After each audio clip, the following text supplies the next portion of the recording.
साथियों, जय भीम। बहुजन समाज में समय समय पर जन्मे सभी संतों, गुरुओं, महापुरुषों को नमन करते हुए और जो सामाजिक परिवर्तन के अग्रदूत महामानव महापुरुष हुए हैं उनको भी नमन करते हुए देश की आजादी के लिए या अम्बेडकरवाद या बहुजन आंदोलन के लिए या हाशिए पे गिराए गए वंचित वर्ग के लिए जिसने भी एक दिन भी काम किया, उन सभी साथियों को, योद्धाओं को धन्यवाद देते हुए जो पूर्व में आंदोलन चले, उन आंदोलन के जो अग्रदूत हैं, उन सबको अपना क्रांतिकारी जय भीम नीला सलाम पेश करता हूं। साथियों, आज का लाइव महत्वपूर्ण लाइव है, तो मैं महापुरुषों को नमन तो करना यही होता है कि उनके दिखाए रास्ते पे आप चलें, क्योंकि सभी महापुरुषों ने कहा कि हमारे चित्र नहीं चरित्र पकड़िए। लंबे समय से हमने चित्र ही पकड़े, चरित्र नहीं पकड़े। उसका खामियाजा हमें समाज को भुगतना भी पड़ा है। एक महानायिका जिनका आज जन्म दिवस है, जयंती है, उनको तो नमन करना पड़ेगा। देश की प्रथम शिक्षिका, बालिकों की, बच्चियों की प्रथम शिक्षिका, उनको पढ़ने के मार्गदर्शन करने वाली माँ सावित्रीबाई फूले को नमन करता हूं। आज उनकी जयंती है और मैं देश की तमाम बहनों से जो भीम आर्मी आजाद समाज पार्टी में जुड़ी हैं या जो मुझे सुन रही हैं, मुझसे प्रेम करती हैं, मुझ में विश्वास रखती हैं, भाई के रूप में मुझे मानती हैं, बेटे के रूप में मुझे मानती हैं, एक साथी दोस्त के रूप में मुझे मानती है, मैं उनसे निवेदन करूंगा कि कोई भी सामाजिक आंदोलन बिना सामाजिक जानकारी के नहीं चलता, कोई भी राजनीतिक आंदोलन बिना राजनीतिक जानकारी के नहीं चलता। सामाजिक जानकारी ये है कि जिस भी महिला को महिला सशक्तिकरण, महिला सुरक्षा, महिला स्वतंत्रता पे कुछ करना है, कुछ सीखना है, तो सबसे पहले वो माँ सावित्रीबाई फूले को जरूर पढ़े। अगर माँ सावित्रीबाई फूले का जीवन आपने नहीं पढ़ा तो शायद आप अपने जीवन को सफल ना कर पाओ और आप आगे ना बढ़ पाओ। मेरा ऐसा विश्वास है कि जो भी बहन, हमारी छोटी बच्ची, जो जिस भी रिश्ते में हमसे जुड़ी हुई है, अगर वो एक बार वो सामाजिक परिवर्तन के आंदोलन में या राजनीतिक रूप से सफल होना चाहती है तो उसको आदर्श चुनना पड़ेगा, और आदर्श चुनने के लिए उनके पास है माँ सावित्रीबाई फूले, जिनको पढ़ने के बाद ये विश्वास होता है कि किस तरह से अन्याय, अत्याचार, जुर्म, जाति, अपमान सह के भी अपने लक्ष्य के प्रति जो आदमी डटा रहता है वो सफल होता है। उस समय तमाम परेशानियों के बावजूद भी, जब एक कहानी शेयर करता हूँ आपसे बस, कि जब माँ सावित्रीबाई फूले वंचित वर्ग के बच्चों को पढ़ाने के लिए जाया करती थी तो उनके ऊपर लोग कीचड़ फेंक दिया करते थे, गंदगी फेंक दिया करते थे, गोबर फेंक दिया करते थे, और माँ एक साड़ी अपने बैग में ले जाती थी। उस गंदी साड़ी को ले जाके बदल के फिर दूसरी साड़ी पहन के बच्चे को पढ़ाती थी। उनकी जिंदगी जुड़े बहुत सारे किस्से जो मैंने पढ़ा, तो मैं धन्यवाद देता हूँ आज के दिन राष्ट्रपिता ज्योतिबा फूले और माँ सावित्रीबाई फूले दोनों का, उनको नमन। एक आज ही के दिन गाजियाबाद में भारतीय जनता पार्टी की उत्तर प्रदेश की भ्रष्टाचारी सरकार की भेंट चढ़कर अंतिम संस्कार करने गए कुछ एक परिवार और उन परिवार के जो शुभचिंतक थे, जैसे ही वो अंतिम संस्कार करने के लिए गाजियाबाद शमशान घाट गए तो वो क्षति जा पड़ी और बहुत बड़े संख्या में 23 से 24 लोगों की, लगभग जितना मुझे याद है, जान गई थी। मैं उनको भी नमन करता हूँ, श्रद्धांजलि अर्पित करता हूँ। उनके परिवारों के लिए भी मेरी भावभीनी श्रद्धांजलि, क्योंकि जो अपना खोता है उसको एहसास होता है, और उन परिवारों की कोई गलती नहीं थी, बस वो सिस्टम और भ्रष्टाचार की भेंट चढ़ गए, क्योंकि इस भ्रष्टाचार ने, इस झूठ की, लूट की राजनीति ने उन परिवारों को हमसे, उन साथियों को हमसे छीन लिया। क्योंकि आज जो राजनेता बैठे हैं उन्हें किसी भी तरह से अपनी जेबें भरनी है। इसलिए आजाद समाज पार्टी नई और परिवर्तन की राजनीति करने के लिए मैदान में आई। तो साथियों, जैसे आज का जो विशेष लाइव है वो है कल के जो ओबीसी महासभा द्वारा आंदोलन बुलाया गया था, जिस आंदोलन में वंचित वर्ग के सभी लोगों ने, सभी संगठनों ने, बहुत सारे बड़े पैमाने संगठन पार्टियों ने सहयोग किया। और वो आंदोलन था हक की लड़ाई के लिए, क्योंकि जब भी इस देश में वंचित वर्ग के लोग हक की लड़ाई लड़ते हैं तो आरएसएस और बीजेपी के लोग मंदिर का मामला लेके आके उनके हक की लड़ाई से उन्हें दूर कर देते हैं, उनके रास्ते को भटका देते हैं। लेकिन इस बार उन्होंने जो अन्याय, जुल्म और अत्याचार उनके साथ हुआ, उनका जो अधिकार है उसे छीनने का प्रयास किया गया कि पंचायत चुनाव में बिना ओबीसी आरक्षण के पंचायत चुनाव होंगे, ऐसा प्रयास किया गया। उसके विरुद्ध उन्होंने आंदोलन मजबूत किया और भीम आर्मी की वहां की टीम ने समर्थन किया। जैश के साथियों का बड़ा समर्थन था। कल उनका आंदोलन था, मैं भी उसमें शामिल होने के लिए गया था, लेकिन आपके जानने की इच्छा भी थी कल हुआ क्या। तो साथियों, जैसे ही मैं एयरपोर्ट पहुंचा भोपाल और एयरपोर्ट उतरा ही तो कुछ पुलिस के लोग खड़े थे, इस तरह के कपड़े और झंडे पहने हुए जैसे वो हमारे संगठन और जो ओबीसी महासभा के साथी हैं उनके संगठन के लोग हों। और वो मुझे जाते लॉन्ज में चलने के लिए कहने लगे कि कुछ साथी और आ रहे, फिर चलेंगे। और फिर उन्होंने मुझसे मेरे फोन और सब चीजें, आवश्यक चीजें जो हैं वो ले ली मुझसे। मुझे एहसास हुआ कि उन्होंने मुझे अरेस्ट कर लिया है। मैं उनसे खूब अपने अधिकारों की बात करता रहा, लेकिन सत्ता के दम पे दमन की प्रक्रिया चालू थी और 50 से ज्यादा की संख्या में पुलिस के आला अधिकारी और जो कर्मचारी हैं, सिपाही लोग, वो वहां मौजूद थे और उन्होंने तय कर लिया था कि वो मुझे जाने नहीं देंगे। लगातार मैं उनके सीनियर अधिकारियों से बहस करता रहा, कॉन्स्टिट्यूशन के जो के वैल्यू हैं, जो हमारे अधिकार हैं आर्टिकल 19 में, यदि उनकी बात करता रहा। लेकिन आज के लोकतंत्र में ये सिर्फ बेईमाना साबित होता, क्योंकि कोई भी पार्टी संविधान को मानती नहीं। फिर रात में इस शर्त के साथ कि मैंने जब कहा कि मैं जानना चाहता हूं, मुझे जैसे खबर लगी थी कि हमारे कार्यकर्ताओं को नुकसान पहुंचा गया है, कि हमारे साथियों क्या हालात है, मेरी जिद पे हमारे कार्यकर्ताओं को बुलाया गया, हमारे पदाधिकारियों को। फिर मेरी उनसे मुलाकात हुई और फिर जबरन मुझे रात को 10 बजे वहां से फ्लाइट में बिठाकर दिल्ली रवाना कर दिया गया। मैं समझता हूं कि ये एक दमन की कार्रवाई, लेकिन इस दमन की कार्रवाई के अलावा भी मुझे आपसे कुछ बात कहनी। मैं धन्यवाद देता हूं पहले तो ओबीसी महासभा के साथियों का कि उन्होंने इस लड़ाई को लड़ने की ठानी। मान्यवर काशीराम साहब कहते थे, मैं अकेला ही चला था मंजिले जाली, लोग मिलते गए और काफिला बनता गया। आपने शुरुआत की है और दमन की शुरुआत भाजपा की शिवराज सिंह चौहान ने की है। हम तो दमन के शिकार लंबे समय से हैं, लेकिन इस दमन ने हमारे हौसले नहीं तोड़े। मैंने कल भी कहा था साथियों, अगर आप मुझसे जानना चाहते हैं कि ये क्यों हुआ, क्यों आंदोलन नहीं होने देगा, तो उसका मेरे पास एक पुख्ता रीजन है। क्योंकि जब भी इस देश में बहुजन समाज के लोग, यानी कि स्पेशल SC ST OBC और माइनॉरिटी के लोग इकट्ठे होने का प्रयास करेंगे, ये सरकार किसी भी कीमत पे नहीं होने देगी, ये हो या कोई और सरकार हो। क्योंकि वो जानती है लोकतंत्र में जिस दिन बहुजन समाज के लोग इकट्ठा हुए उस दिन सत्ता की चाबी हमारे हाथ में होगी। और ये नहीं चाहते कि हमारी एकता मजबूत हो।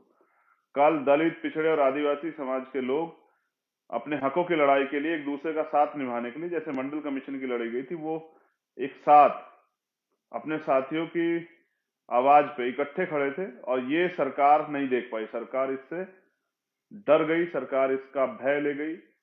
मुख्यमंत्री तो अपना घर छोड़ के भी वहां से गायब हो गए, क्योंकि बहुजन समाज के लोगों ने तय किया था कि भाई हमें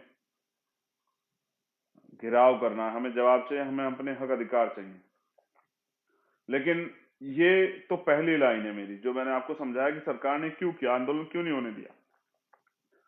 लेकिन जो दमन किया गया, जैसे पुलिस ने, सरकारी मशीनरी ने हमारे कार्यकर्ताओं की गाड़ियां तोड़ी। आपको ने कुछ वीडियो भी मैंने वायरल की थी अपने पेज से, भीम आर्मी अकाउंट, मेरे अपने ट्विटर अकाउंट से। पुलिस ने जिस तरह से हमारे कार्यकर्ताओं गाड़ी को फेंक दिया, पुलिस ने जिस तरह से पत्थर से पुलिस के कर्मचारियों ने हमारी गाड़ी को तोड़ने का काम किया। तो ये गुंडागर्दी किसके इशारे पे की गई? मैं समझता हूँ सरकार चाहती थी किसी तरह से हमारा आंदोलन हिंसक हो जाए। मैं धन्यवाद देता हूँ भीम आर्मी आजाद समाज पार्टी के कार्यकर्ता को, सभी संगठनों के साथियों को। उन्होंने लाठियां भी खाई, अपमान भी सहा, लेकिन आंदोलन को हिंसक नहीं होने दिया। क्योंकि अगर ये आंदोलन हिंसक हो जाता तो ये कहना बहुत आसान हो जाता कि ये हिंसक लोग हैं। कल आपने अपने आंदोलन को एक तरह से, मैं इसे जीत तो नहीं मानता, लेकिन मैं ये भी विश्वास के साथ कहता हूं, कल आपने एकता की शुरुआत की। लेकिन जो दमन की कार्रवाई मुख्यमंत्री ने शुरू की है शिवराज सिंह चौहान जी ने, तो मैं बस उस पर आपको इतना कहना चाहता हूं, मुख्यमंत्री जी, शुरुआत आपने की है और इस लड़ाई को अंजाम बहुजन समाज के लोग देंगे। आने वाले समय में ओबीसी महासभा, जैस और भीम आर्मी मजबूती से अपने माइनॉरिटी के साथियों को, सिख, बौद्ध, जैन, पारसी, मुसलमान जो साथी वहां जिनके संगठन को साथ लेके मध्य प्रदेश में तीसरा विकल्प बनेगी। क्योंकि अब आपसे और दूसरे दलों से, चाहे वो बीजेपी और कांग्रेस, हमारी उम्मीदें खत्म हो चुकी हैं। पिछले 71 साल में आज भी मध्य प्रदेश की, पूरे देश में आदिवासी हो, दलित हो, पिछड़े वर्ग के लोग हों, माइनॉरिटी के लोग हों, वो अधिकारों से वंचित है। और गजब की बात तो ये देखिए, अधिकारों से वंचित है और जुल्म, जाति, अन्याय, अत्याचार सह भी रहे हैं। जो संवैधानिक मूल्य हैं, संवैधानिक अधिकार है, उनसे वंचित हैं। हमेशा सरकारें बदलती हैं, सरकारें नहीं बदलती हैं, सिर्फ चेहरे बदलते हैं। लोगों की मंशा, नियत और नीति वही रहती है, जिसके कारण आज भी हम लोग रोटी के लिए मोहताज, हक अधिकारों के लिए मोहताज है। जिस जमीन को आदिवासी तैयार करता है, उसको सरकार के लोग, पूंजीपति लोग सरकार के साथ मिलकर छीन लेते हैं। जिस पिछड़े वर्ग की बात हम करते हैं, 52% ओबीसी वर्ग के जो लोग, जिनकी जो जनगणना है 31 की, उस जनगणना के आधार पर 52% पिछड़े वर्ग के लोगों को 12-14% आरक्षण, ये अन्याय, जुल्म, जाति आखिर कब तक?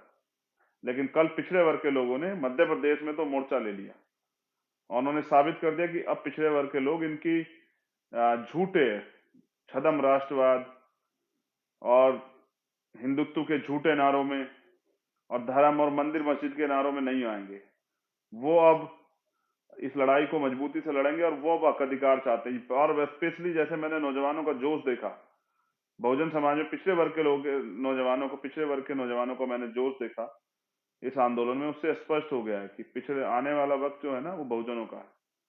डॉक्टर अंबेडकर कहते हैं कि जाओ अपनी घर की दीवारों पर लिख दो, हम इस देश के शासक हैं और हमें इस देश का शासक बनना। ये बात डॉक्टर अंबेडकर ने तब कही जब हमारे घरों पे दीवारें भी नहीं थी, लेकिन एक सपना था उनका, एक विजन था कि एक समय आएगा हम ही लोग इस देश में शासक बनेंगे। और नौजवानों से भी मैं कहना चाहता हूं कि हम आंदोलन दोबारा करेंगे और मजबूत आंदोलन करेंगे, इतना मजबूत आंदोलन करेंगे जैसे कल आपके आंदोलन ने भाजपा के मध्य प्रदेश के जो शासनकाल, सत्ता की ताबूत में कील ठोकने का काम किया। आने वाला जो आंदोलन है वो इनको सत्ता से बेदखल करने का काम करेगा।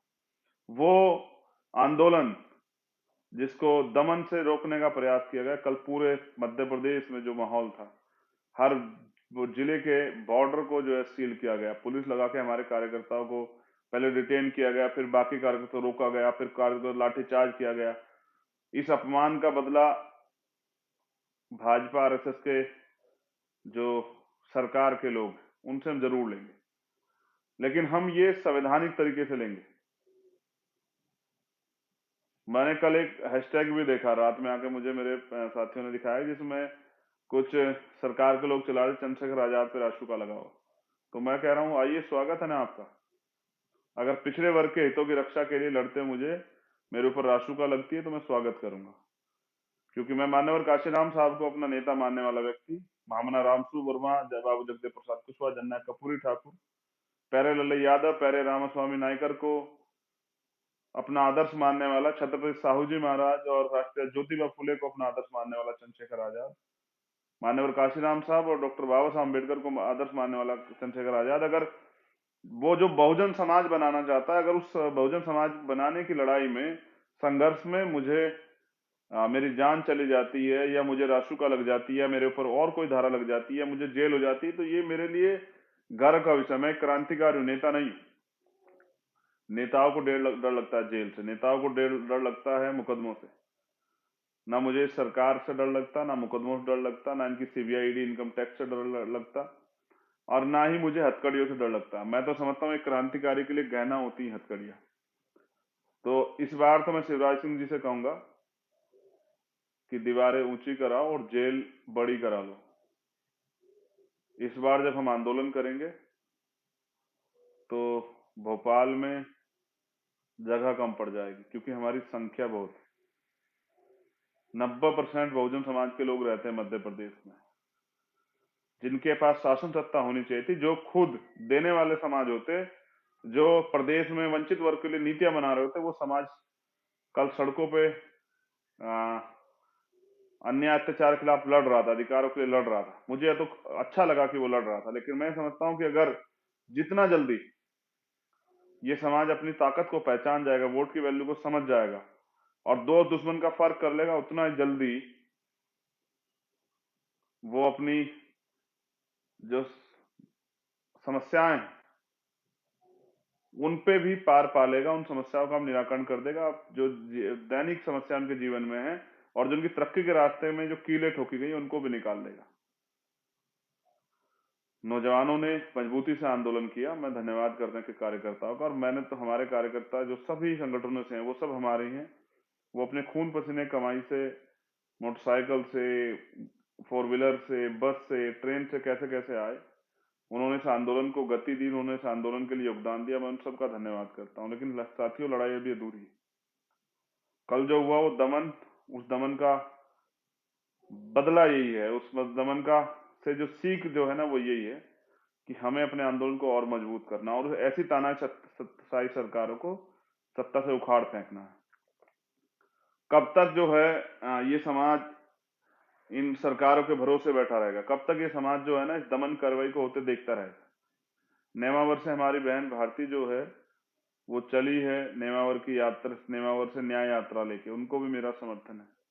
मैं गया था नेमावर और सरकार को अब झुकना पड़ा, सीबीआई जांच के ऑर्डर करने पड़े। लेकिन आप देखिए कि जहां न्याय के लिए सीबीआई के न्याय के लिए यात्रा निकालनी पड़े, आंदोलन करने पड़े, सड़कें जाम करनी पड़े, सभाएं करनी पड़े, तो समझिए वो सरकार कितने निकम्मी।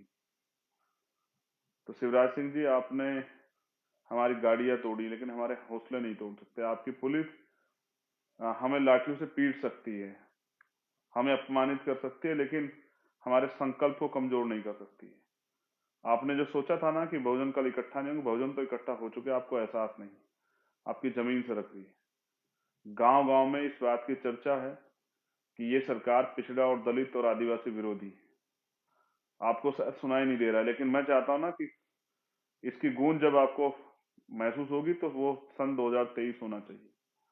मैं नौजवान साथियों से भी कहना चाहता हूँ, कल जो अपमान हुआ है, अगर आप उस अपमान को महसूस करते हैं, स्पेशली भीम आर्मी के साथियों से, आजाद समाज पार्टी के साथियों से कह रहा हूं, तो इस पंचायत चुनाव में भाजपा की जमानत जब्त कराइए, गांव गांव निकल के संगठन तैयार कीजिए, एकता बनाइए बहुजन समाज के लोगों में, और अच्छे और मेहनती ईमानदार साथियों को मौका दीजिए। गरीबों की राजनीति खड़ी कीजिए, नौजवानों को अवसर दीजिए, युवाओं को परिवर्तन करने के लिए ताकत दीजिए, बल दीजिए। बहनों को, जो ओबीसी महासभा के संगठन की बहनें हैं, जिन्होंने कल वीरांगनाओं की तरह लड़ी, जो कल बहुजन वीरांगनाएं हुई हैं, जिनमें मेरे आदर्श हैं माँ झलकारी बाई, माँ अवंतिका बाई लोधी, माँ उदा देवी पासी, माँ फातिमा शेख, जिनमें मेरी आदर्श है, जो जिन्होंने बताया कि अपमान का बदला कैसे लिया था, माँ फूलन देवी।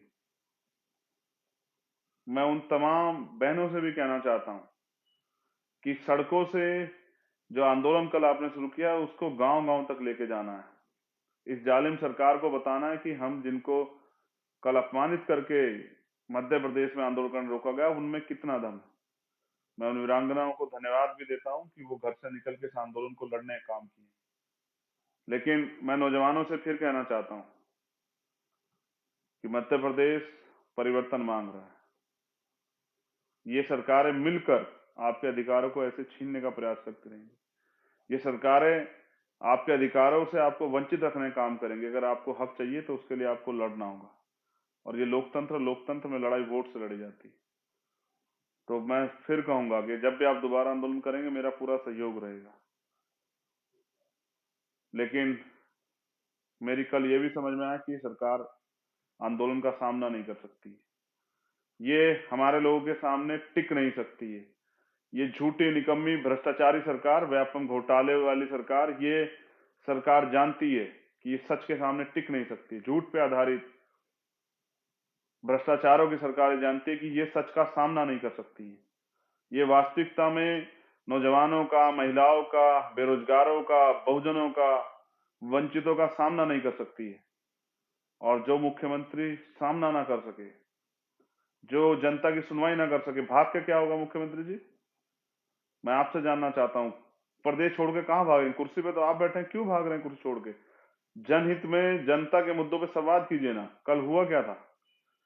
हम लोग अपनी बात ही तो कहना चाहते थे, आपको क्या घबराहट हुई? डर गए? कहां भाग गए?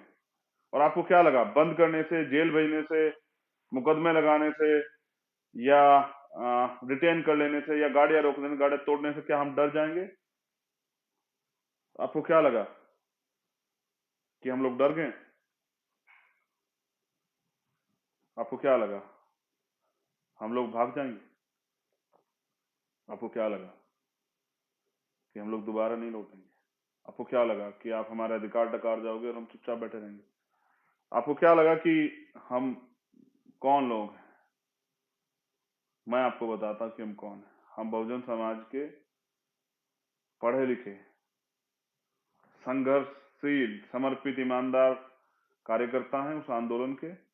और हम वो लोग हैं जो इस देश में शासक वर्ग के लोग हैं। और हम वो लोग हैं जो अपने अधिकारों के प्रति जागरूक हैं और जो समाज को जागरूक कर रहे हैं। हम भागेंगे नहीं, हम भगाएंगे। मैं वापस लौटूंगा इस आंदोलन को मजबूत करने, अपने भाइयों के हाथ पकड़ने। मुझे दुख है कि कल आपको लाठियां लगी, मुझे दुख है कल आपकी गाड़ियां तोड़ी गई। मैं वहां के अधिकारियों से बात करूंगा, हिसाब तो देना पड़ेगा। अपराध चाहे पुलिस करे या आम आदमी, मुकदमे भी दर्ज होंगे और वो लोग वो हर्जाना भी भरेंगे, मेरा वादा। कार्यकर्ता निराश ना हो। जिन कार्यकर्ता की गाड़ी टूटी है, मोटरसाइकिलें टूटी है, वो सीनियर लीडरशिप से, दोनों प्रदेश अध्यक्ष से, सुनील अवस्थी जी से, विनोद जी से, और जो साथी बहन कल्याण, रजनी कल्याणी जी से, और जो साथी हैं उनसे बात करें, आकाश राहुल जी से, दुले सिंह जी से, उन सब लोगों से बात करें, सुनील बेले जी से, जो राजेश, जो हमारे सीनियर, उनसे बात करें, अपने जिलाध्यक्ष से बात करें। ये कानूनी लड़ाई भी लड़ी जाएगी। मैं तो जिस तरह से कल वहां फोन जब्त किए गए, मुझे ऐसा भी लगता है कि मेरे एक घटना याद आई जो यलगार परिषद के लोगों के साथ हुई थी, कि जबरदस्ती उनके फोन में, उनके लैपटॉप में से कुछ झूठे मैसेज किए गए, कुछ सॉफ्टवेयर फिट किए गए। मुझे तो ऐसा भी लगता है कि भारतीय जनता पार्टी के लोगों ने कुछ ऐसी साजिशें भी की गई होंगी पुलिस के द्वारा सहयोग लेके। लेकिन हम पढ़े लिखे लोग हैं, हम समझते हैं आपकी सारी चालों को। अब जैसे जैसे हम बहुजन एकता को हम बनाने का काम करेंगे, ये हमारे लोगों में आपसे टकराव कराने का काम करेंगे, कुछ हमारे लोगों को तोड़ने का काम करेंगे, विभिन्न संगठनों में हमें झगड़ा कराने का काम करेंगे। हमें सचेत रहना। अगर हमें अधिकार चाहिए, जैसा मैंने आपसे पहले कहा कि आपकी गाड़ी टूटी, आपको लाठी पड़ी, आपका आर्थिक नुकसान हुआ, तो फिर मैं आपको बता दूं कि अधिकार मांगने से नहीं मिलते, अधिकार छीनने पड़ते हैं। और जिसको जिसको आजादी चाहिए गुलामी से, चाहे वो सामाजिक हो, आर्थिक हो, राजनीतिक हो, उसको कुछ ना कुछ तो बलिदान देना पड़ेगा। लेकिन हम भूलेंगे नहीं मुख्यमंत्री जी, हम भूलेंगे नहीं। आरएसएस के गुंडों हम भूलेंगे नहीं। और मैं बहुजन समाज के लोगों से भी कहना चाहता हूँ, सभी संगठनों के साथियों से, कि आप भी अपनी मेमोरी को मजबूत करो, भूलना मत। दो रास्ते हैं, एक तो मांग, जिस तरह लंबे समय से मांग करते आ रहे हैं, मांगते आ रहे हैं, जिसमें आपका हाथ ऐसे है, क्या तो ऐसे बने रहिए। या फिर जब डॉक्टर अंबेडकर ने जो कहा कि गुलाम को गुलामी का एहसास करा दो, वो अपनी बेड़ियां स्वयं काट देगा। जैसे बाबू जगदेव प्रसाद कुशवाहा कहते हैं कि पहली पीढ़ी गोली खाएगी, दूसरी पीढ़ी जेल जाएगी और तीसरी पीढ़ी राज करेगी। जैसे हमारे और महापुरुषों ने कहा है कि एक रोटी कम खाना, लेकिन अपने बच्चों को जरूर पढ़ाना। तो अपनी इतिहास को जानिए साथियों। जैसे वीर भगवान बिरसा मुंडा लड़े, तांत्या भील लड़े अपने अधिकारों के लिए, और एक चीज और मेरी समझ में है, मुझे कहने में भीम आर्मी के लोग साथी सुनेंगे, आजाद समाज पार्टी के, एक चीज मेरी कल और समझ आई कि जाति व्यवस्था उन लोगों ने बनाई, लेकिन ये सच नहीं है कि जो आपके जाति का है, आपके वर्ग का है, वो आपका हितैषी हो सकता है। इसका प्रमाण हमने कल शिवराज सिंह जी से देखा।